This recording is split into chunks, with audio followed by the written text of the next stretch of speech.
What would you do if you are driving a truck in the middle of the night, and there are no street lights, no other cars on the road, and suddenly you feel the presence of not being alone in the truck? This is the true incident that happened to me when I was a full-time truck driver back in the 90s. Back in the early 90s, I was an owner-operator. I worked for one of the emerging companies of at that time. I used to deliver equipment for various stores.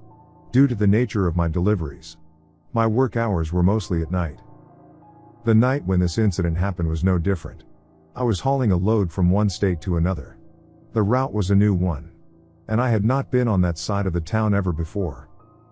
I arrived at the yard around 9 p.m., and by 10 p.m. I was on my way to my destination. I remember that night being very foggy. The visibility must have been less than a mile, because this was a new route.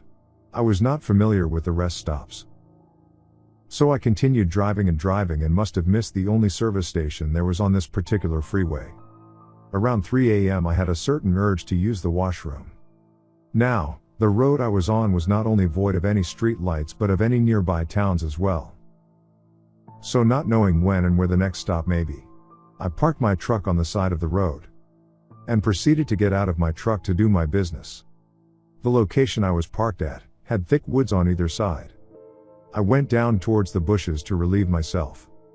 As I was looking around and making sure I don't come face to face with any wildlife, I heard my truck door open and then close after a few seconds. I quickly looked back towards my truck, but due to the thick fog that night I couldn't see anything or anyone in my truck. I blamed the noise on my paranoia and walked towards my truck. I opened the door and climbed back into my truck. To my relief, there was no one in the cabin. I checked my truck sleeper area as well for my satisfaction. Once satisfied that there is no one in the truck with me, I started to drive towards my destination. I must have driven a mile or two when I started getting this eerie feeling that I am not alone. You know the feeling when you know you are being watched. The hairs on the back of my neck stood up when I thought I heard someone breathing right behind me. I quickly turned and saw no one. I was confused. I knew I heard someone's breathing. This time too, I chalked it up to me being tired. The weather, the new route, and basically every excuse I could come up with. It must have been another 1 or 2 minutes after when I heard someone's breathing again. This time, because I was making a turn on the freeway. Instead of looking back, I used my back view mirror to position it so I could see just behind my seat. To my horror, I saw a black shadow just behind my cabin. The shadow had no face, no facial features, but it looked humanoid. I abruptly brought my truck to a halt. I hastily flung myself out of the truck and ran as far away from the truck.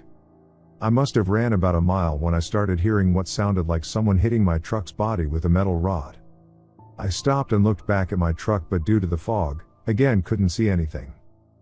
As this was going on, I heard someone's breathing right behind me again. I turned around and caught sight of a sinister, pitch-black shadow. A spectral presence that sent shivers down my spine. All of a sudden the shadow advanced hastily towards me. I must have fainted at this point, because when I woke up I saw red and blue lights and few officers attending to me. I was transported to the hospital to get checked out. Apart from some superficial injuries from falling to the ground, I was otherwise okay. I couldn't tell the cops of what I thought had happened because I knew no one would believe a crazy story like this. So instead, I made up a story of me needing a break and tripping over and knocking myself out while stretching. I drove my truck for another 10 years after that, but never took that route again. This was a single incident in my 30-year career that I still to this day cannot explain.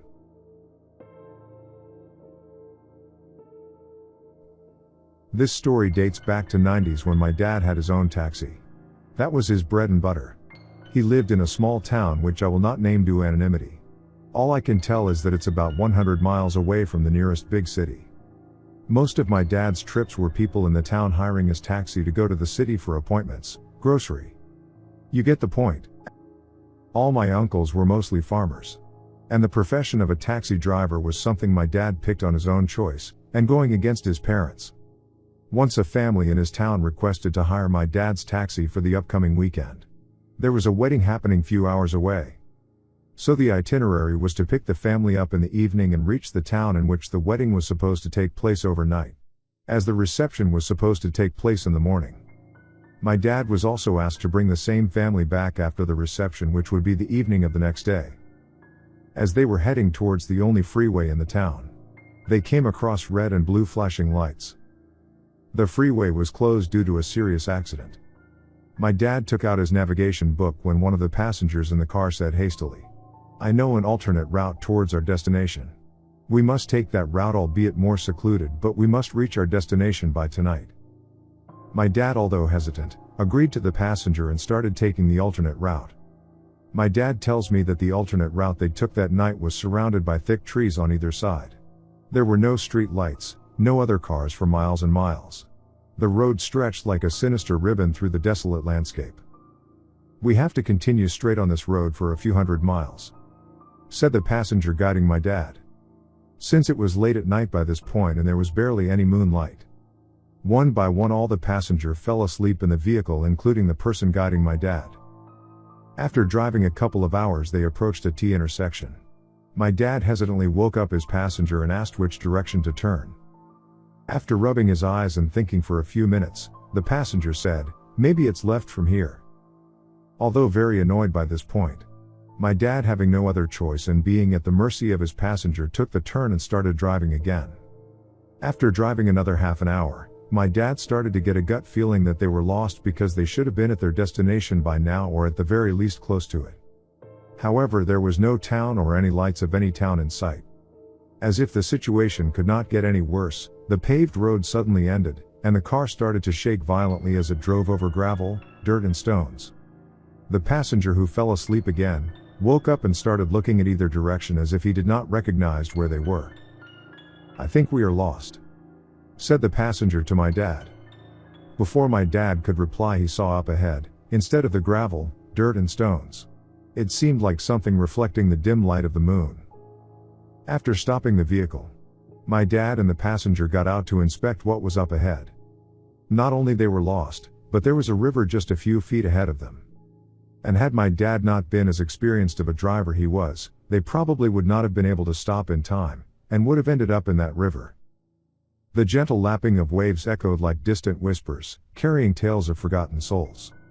In the darkness beside the water, the unknown stirred, and the night itself seemed to harbor secrets that sent shiver down the spine.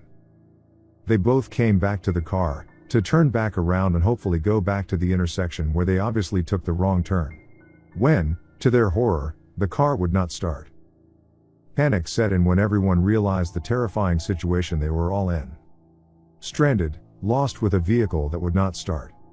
As my dad was assessing the situation, he heard out in the distance a faint music, almost like a house party. This brought a joy to everyone's face. They were not alone after all. One of the passengers sitting in the back pointed towards a faint light coming from behind the thick trees. "This must be where the sound is coming from," said the passenger, pointing at the light. At this point, as they were all thinking what they should do next, they noticed a few men walking towards them from the direction of the light. As the men approached the car, they asked my dad, "What happened?" My dad explained the whole ordeal and how their car broke down. The men told my dad that they have a house party happening not far from here and invited everyone to the home where they can rest, eat and call a tow truck. My dad says he got the creeps from the men and declined the offer. However, the passengers took up the offer of those men and went into the night with those men. After my dad was left alone, he says he got so scared because the night had such an eerie feeling to it. Something just didn't seem right with everything that was going on. As my dad was trying to get the car to crank back up, he said he saw a small boat in the water in front of him, with about 4 to 5 men in it. Those men, they didn't seem human. They must have been about 8 feet tall and had a weird shaped body. The boat started heading towards the faint light where the sound was coming from, and where all the passengers went. My dad got so scared at this point and he started praying to God that somehow he can escape this nightmare. After trying and trying, finally my dad was able to crank up the car and immediately left the scene because it had been at least 2 to 3 hours since his passengers went into the supposedly house party. There were no cell phones back then, so my dad decided his best course of action would be to go to a nearest gas station, as he was almost out of gas, and call the cops. My dad started driving towards the direction he came from.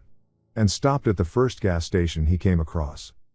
My dad rushed inside to the gas station and explained to the attendant what had happened to him that night, and that he needed to call the cops immediately. After listening to my father's story, the gas station attendant's face turned pale. He told my dad that the area he had been stuck in used to be a very old graveyard and is known for its hauntings and ghost sightings. They immediately called the cops, and within a few minutes, 2 officers met my dad at the gas station. One stayed with my dad to take his report and the other went towards the direction the car had broken down at. However, there was no signs of the passengers or any house party. To my dad's knowledge, that family was never to be seen again by anyone in the town. My dad says this was the single most terrifying incident he ever came across, and thinks that night what he witnessed were the ghosts that took all of his passengers. Hey friends, thanks for listening. Please subscribe and click the bell icon to get notification for all future narrations.